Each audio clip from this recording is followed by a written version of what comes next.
como de hábito faço, antes de qualquer outra providência, eu tenho um dever moral, sob pena de ingratidão, sob pena de injustiça, fazer 2 agradecimentos. Eu que acordei cedo, depois de uma noite mal dormida, mas feliz, porque viria para cá. Tive alguma dificuldade para sair de São Paulo por conta de algumas manifestações, mas cheguei bem. Confesso que nem vi chegar, porque eu dei uma dormidinha no carro. Mas estou aqui feliz, estou com saúde, estou em paz, estou topando com gente interessada, gente com saúde, gente em paz. Então, tudo isso deve-se a alguém muito mais importante que o sistema. Deve-se a alguém que é o criador do sistema. Então, as minhas primeiras palavras são sempre de agradecimento a Deus por essa oportunidade ímpar que nos concede e pelo dom da vida, sem o que nenhum de nós estaria aqui. E eu, sempre dentro da minha grande fé, jamais deixo de agradecer também aquela que tenho como mãe do Criador e que me foi tão importante em horas tão difíceis da minha vida, a minha Nossa Senhora da Aparecida, de quem sou fervoroso devoto. Feito esses 2 agradecimentos, eu quero agradecer a Vanessa pela oportunidade que nos concede de falar, depois que aquele que me antecedeu aqui me deixou numa dúvida se eu devo continuar na minha profissão. Não sei mais se eu devo julgar, se eu não devo pedir desculpa para as pessoas. Fiquei numa dúvida terrível, gente.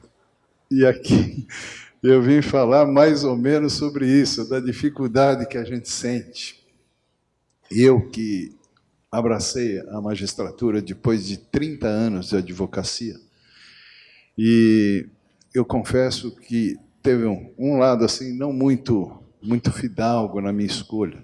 Eu estava tão cansado da advocacia, estava tão cansado de sair de férias e ficar ligando para o escritório para saber se aquela publicação saiu, se aquele cliente pagou. E um dia acudi aos termos de um edital que saiu pela internet, de que abriam vagas para compor o Tribunal de Justiça na condição de desembargador, conferido pelo 5º Constitucional através da advocacia. E eu, fiado nisso, e, sobretudo, fiado na certeza da minha lembrança dos juízes chegando para trabalhar às 2 horas da tarde, cabelinho molhado. Falei, pô, se juiz é assim, imagina desembargador, né? Falei, é isso que eu quero fazer, gente, eu vou. Aí passei por uma lista sêxtupla, essa lista sêxtupla foi enviada ao tribunal, se transformou numa lista tríplice, e eu continuava nela. E aí foi para o governador, à época era o Cláudio Lembo, que talvez num ato de insanidade me pôs lá. E aí eu cheguei no tribunal. E aquela certeza que eu tinha, na realidade, não se traduziu exatamente como eu imaginava, porque eu cheguei num dia e no dia seguinte eu recebi uma informação. O senhor tem 4.300 processos no acervo. Eu falei, acabei de chegar, gente. Como é que o senhor está sucedendo esse, aquele outro, tal? Então tem 4.300. Mas o senhor hoje já vai receber a distribuição do dia, que hoje gira em torno de 8, 9 agravos de instrumento, e no fim de semana o senhor recebe as apelações, tal, que são em número de 40. Eu falei... E eu que imaginei que ia começar a trabalhar só, depois do almoço, cabelinho molhado, comecei a trabalhar sábado, domingo, feriado. E dentro daquela dificuldade toda, eu falei, o que eu vou falar para minha mulher agora? Porque eu tinha falado para ela, olha, no sistema não sei se existe, mas homem costuma morrer de medo da mulher. E eu não sou diferente. E eu falei, como é que eu vou explicar para ela que vai demorar um pouquinho para a gente começar a fazer aquelas viagens sem se preocupar com tudo? E nesse ínterim aconteceu uma outra coisa, que chegou no fim do mês e eu recebi o meu salário, que era menor do que eu ganhava como advogado. Falei, e aí, eu vou falar para ela o quê? Que eu trabalho mais e ganho menos? Mas ela era uma mulher muito, muito legal. Hoje ela está no céu. Mas ela foi tão importante na minha vida que eu sempre presto uma homenagem muito grande para ela. Era uma pessoa maravilhosa.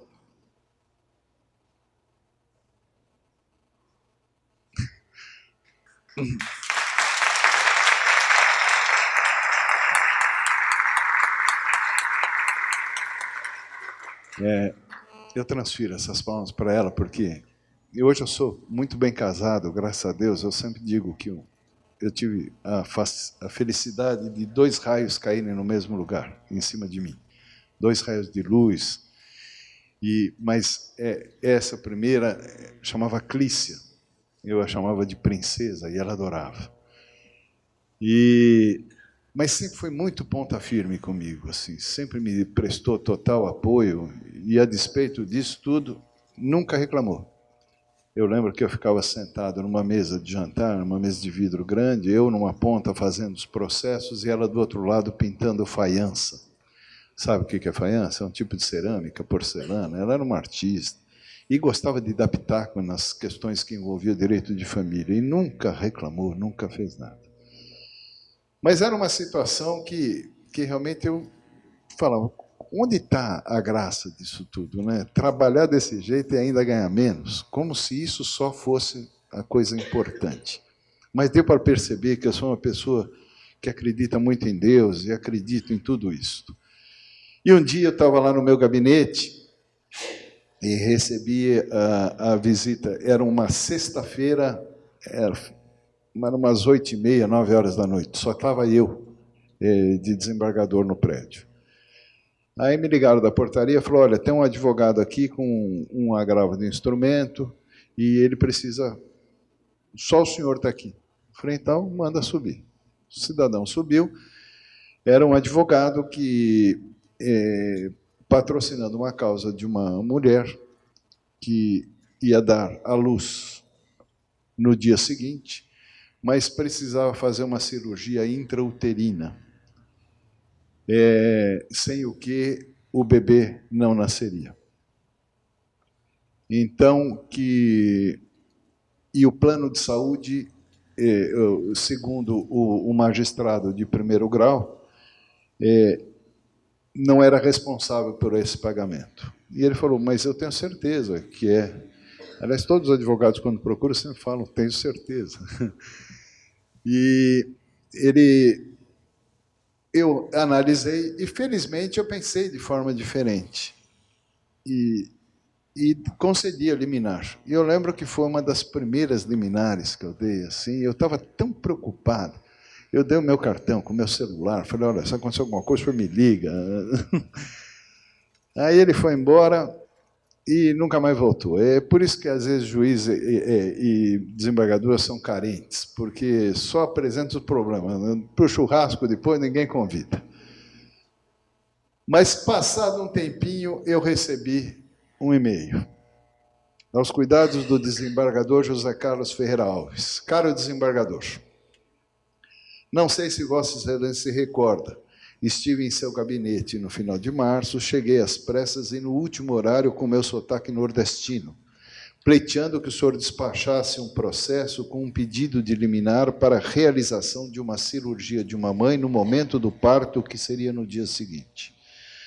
Depois de analisar o processo, o senhor concedeu a liminar e não tive mais a oportunidade de agradecê-lo em virtude do dia a dia corrido que todos temos nesta cidade. Imagino quão difícil é decidir sobre a vida e o destino das pessoas, mas imagino que seja muito gratificante ter esse poder de fazer o bem e trazer tamanha felicidade pela simples aplicação de princípios de justiça e humanidade. Isso é coisa cada vez mais rara entre as pessoas. Humanidade. Parênteses, me chamou muita atenção que em momento nenhum ele falou a importância do conhecimento jurídico. Justiça, que foi citado pelo meu antecessor, e humanidade. Seguem em anexo as fotos do bebê.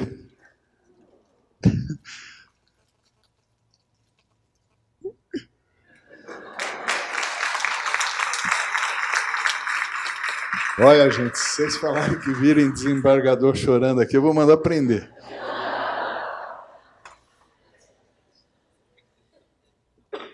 Acho que foi a noite mal dormida. Seguem anexo as fotos do bebê, cuja vida se deve ao Senhor. Imagina, gente, pelo amor de Deus. Ao tempo em que transmito os imensos agradecimentos da mãe, dos parentes, do escritório e meus pessoalmente. As fotografias eram um menininho com catéter, o Juan Diego. Não consigo ver em minha profissão a simples defesa de interesses. Procuro fazer dela de mim um propósito maior de poder fazer o bem, o certo e o justo. Agradeço, assim, ainda por fortalecer a minha crença em manter tais ideais. Atenciosamente, Patrício Leal. E ele foi além. Ele disse, a despeito do e-mail anexo, segue citação do ex-presidente do Supremo Tribunal Federal e eminente jurista Aliomar Baleiro, que muito me lembrou o caso em questão. Aspas, também sou humano e não me alheio de nada que é humano. Desgraçado do país em que os juízes forem apenas juristas. Mais uma vez, obrigado. Eu falei, gente, acho que é isso, é assim que eu quero ser. Eu quero mostrar o meu lado humano. Eu preciso extravasar isto. Mas isso foi uma decisão judicial. E aí aconteceu que logo em seguida surgiu uma outra situação, mas inversa. Quem me procurou foi o advogado do plano de saúde, falando que o magistrado de primeiro grau tinha dado uma decisão autorizando a dona Maria da Glória a fazer um tratamento, um caso raríssimo de hepatite C, e isso há 12 anos atrás importaria num custo de aproximadamente R$450 mil. Aí eu lembro que eu olhei para ele e falei, o senhor quer que eu faça o quê? Que eu falo que ela não precise? O senhor quer que ela... Como é que ela vai resolver a vida dela? Ele falou, não é isso. É que da forma como está dada essa decisão, ela não vai, eu não vou conseguir cumprir e não vai adiantar nada. E a dona Maria da Glória vai correr o risco de morrer. E ele falou um monte de coisa, mas eu não tinha a menor ideia do que ele estava falando, gente. Não tinha a menor ideia. E foi aí que, pela primeira vez, eu entendi a importância de uma mediação. Eu falei, o senhor topa fazer uma conversa aqui entre os médicos envolvidos e os advogados? Ele falou, eu topo. Aí, da maneira mais informal, às vezes as pessoas acham que parece uma pegadinha, porque eu mesmo ligo. Era uma advogada. Eu falei, doutora, estou recebendo a visita do seu colega assim, assim, assim, assado, está com esse problema, está falando isso, isso, isso. Queria saber se a senhora não pode vir aqui para a gente conversar e a senhora trazer um médico. Eu falei, o senhor quer deixar o seu telefone? Eu ligo daqui a pouquinho. E ninguém acredita, né? Eu tive 30 anos de advocacia, nunca nenhum juiz ligou para mim, desembargador, olha a minha carência, Vanessa, é por isso. Aí ela falou, olha... amanhã não posso ir, depois da manhã, mas podemos... E eu, desesperado, por conta da dona Maria da Glória. Eu falei, pô, mas como esse desprezo? Não falou. Eu falei, ela aguenta? Não, aguenta. Então, marcamos, e antes que a mulher mostre a plaquinha do tempo aí, eu vou antecipar, que nós fizemos 6 sessões conversando a respeito. Depois da primeira, eu confesso que eu quase desisti de tudo, porque eu entendia menos do que eu entendia antes. Imagina você com 2 médicos falando daquele monte de termos horrorosos, tal. Mas eu confesso que ao final da sexta eu já estava dando receita para quem teve hepatite C. Conhecia tudo. E marquei com as partes. Olha, eu falei para os senhores que nós íamos fazer tantas sessões quantas fossem suficientes, ou para que a gente chegasse a uma conclusão todos, ou eu formasse a minha convicção. Então, como estou vendo que ninguém se coça aqui, eu vou... Amanhã só os advogados. No dia seguinte, os 2 advogados estavam lá, e eu falei, olha, eu estou chocado, estou triste, porque eu imaginava que todo mundo tinha entendido a mesma coisa, nós conversamos sobre o mesmo assunto. Mas como ninguém fala nada, eu vou ter que decidir. Aí, para minha alegria, para minha satisfação, para minha emoção, o advogado do plano de saúde falou, não, eu entendi a mesma coisa que o senhor. E aí a advogada falou, eu também entendi a mesma coisa, mas eu não poderia falar porque eu sou interessado. Mas ele falou assim, abriu a pastinha e me deu 2 remédios, que eram caríssimos. Eu falei, o senhor entrega direto para ela. Mas o senhor percebeu, ele falou, que a decisão está errada. Eu falei, o senhor tem razão, a decisão estava errada mesmo. Porque se fosse do jeito que estava escrito, não ia adiantar. Ele falou, então, porque depende de uma reação aqui, e essa reação vai acontecer ali, e aí eu já fiz a importação, o pedido de importação, porque ou vai ser este remédio ou este. Então, pegou, entregou, eu falei, olha, gente, que coisa boa. Aí passou um tempinho, eu recebi um outro e-mail, dessa vez do médico. Meritíssimo desembargador José Carlos Ferreira Alves, informo que a senhora Maria da Glória terminou o tratamento para hepatite C com a medicação prescrita e evoluiu com resposta virológica sustentada. Graças a Deus ele escreveu cura, entre parênteses, porque evoluiu com resposta virológica sustentada. Eu falei, eu queria fazer antes. Todo mundo tinha falado, não. Adicionalmente, seus exames laboratoriais da atividade inflamatória, prova da função hepática e a elastografia hepática transitória, Fibroscan, sentiram? Estão normais, com regressão significativa da fibrose hepática. Agradeço e parabenizo pela sua decisão que propiciou à senhora Maria da Glória a cura da doença. Atenciosamente, professor Dr. Well 7 Júnior, CRM 16482. E, gente, foi aí que então eu descobri este mundo da mediação, este mundo da conciliação, porque eu já fazia conciliação no meu gabinete. Assim, também, sempre incentivado e encorajado pela princesa. E aí eu senti que essa situação, esta nova opção de decisão, seria interessantíssima. E interessantíssima por quê? Porque eu, depois de 13 anos de tribunal, isso para os senhores sentirem, 30 anos de advocacia, 13 no tribunal, 4 de estagiário, já sou contribuinte do INSS há 47 anos. Estou velhinho, gente. Eu percebi que resolver um processo, e isso foi falado também, é uma coisa muito simples, doutor. É uma coisa simplíssima. O difícil é resolver a crise de direito material que se instala. E esta crise de direito material, ela só se resolve quando as partes estão imbuídas de um propósito maior, e se as partes sabem exatamente o que querem, a grandeza e a justiça dessa sua pretensão, e a outra parte tem condições de... E tudo isso só se consegue através da conciliação e da mediação, onde a gente pode, através de mecanismos de sensibilidade, tentar resolver essa situação. E aí, então, isso começou a ganhar relevo para mim. Isto porque eu acho que aquele modelo tradicional das decisões, até fruto de outras situações, que nós não temos tempo para falar, mas que são compreensíveis, é um modelo falido. É um modelo falido e que hoje importa, em termos de números, em 105 milhões de processos em andamento, dos quais aproximadamente 30 milhões em São Paulo. E desses 30 milhões, eu que tinha 4.300, agora só tenho 300.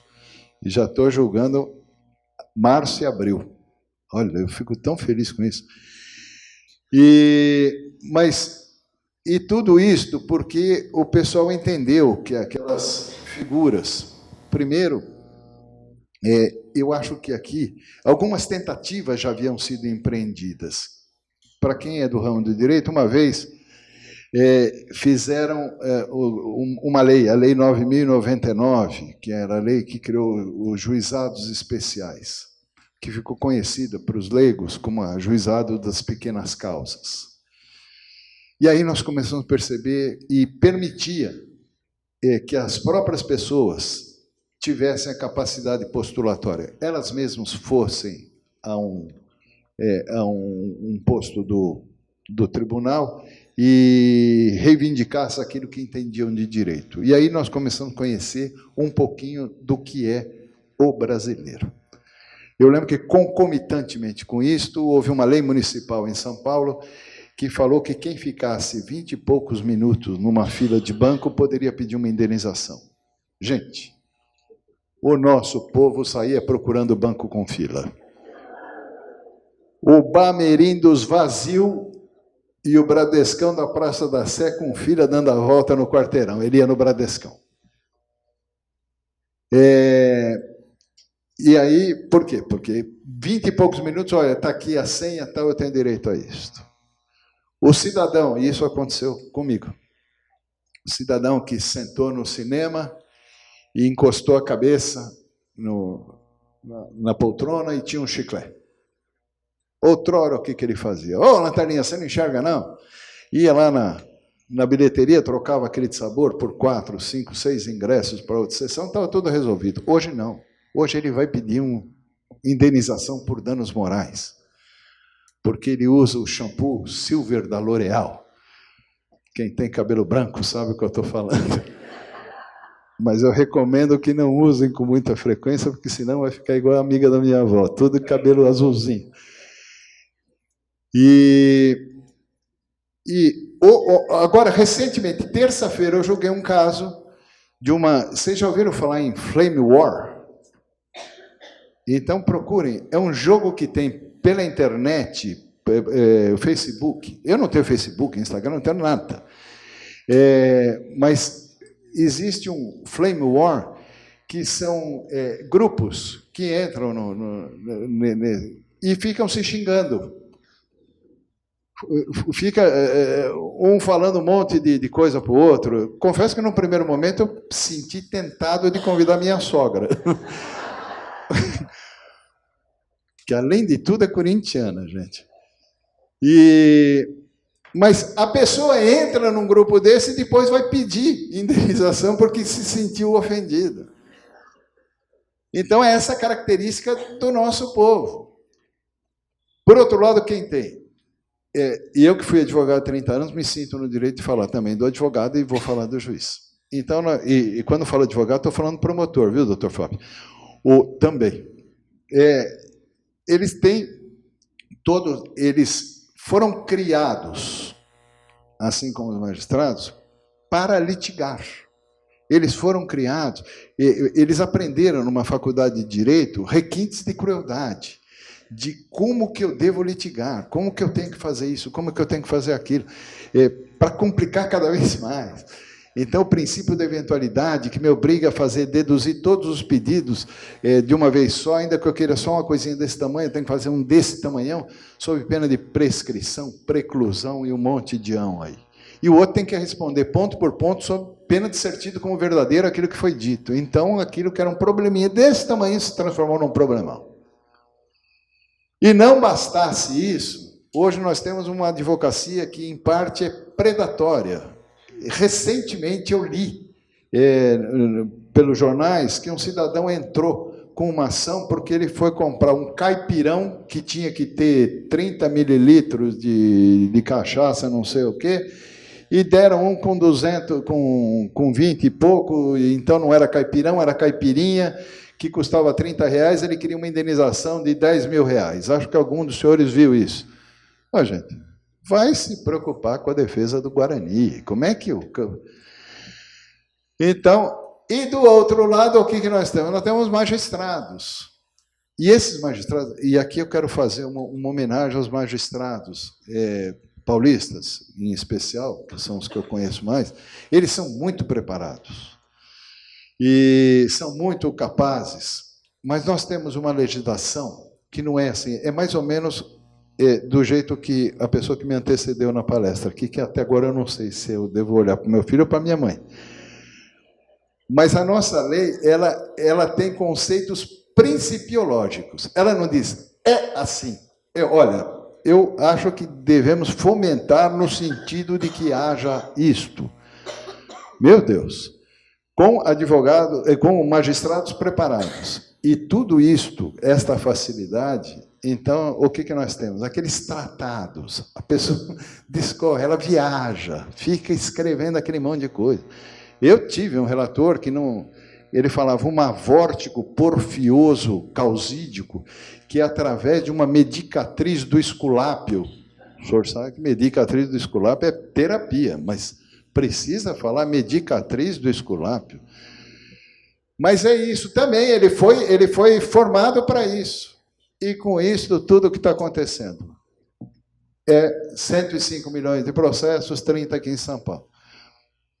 Então, alguma coisa precisava mudar, e há bom tempo veio a resolução número 125, incentivando a conciliação e mediação, que se mostrou um meio tão eficaz, porque engana-se quem acha que quando eu dou uma decisão, profiro um voto que se transforma num acórdão, aproximadamente 30% não vai ser cumprido, quase 31%. Diferentemente do que acontece com a conciliação e a mediação, onde tem um grau de eficácia superior a 95%, e em questões de família, até porque as pessoas não têm toda essa dificuldade, não sabem que era do ancestral, do outro, e não tem aqui, e aí eles resolvem. E em questões de família chega a 100% em grande parte dos centros judiciários de solução de conflitos. Então, tudo isso por quê? Porque é tratado com rara simplicidade. Não existe aquele rigorismo formal, aquela inflexibilidade procedimental. E como dizia um grande pensador, a simplicidade, foi o Leonardo da Vinci, a simplicidade é o mais alto grau de sofisticação. E é tão sofisticado que nós temos hoje, passados 5 anos, a certeza de que aproximadamente 1.030.000 questões, crises de direito material, foram resolvidas com esse número de eficácia, através da conciliação e a mediação,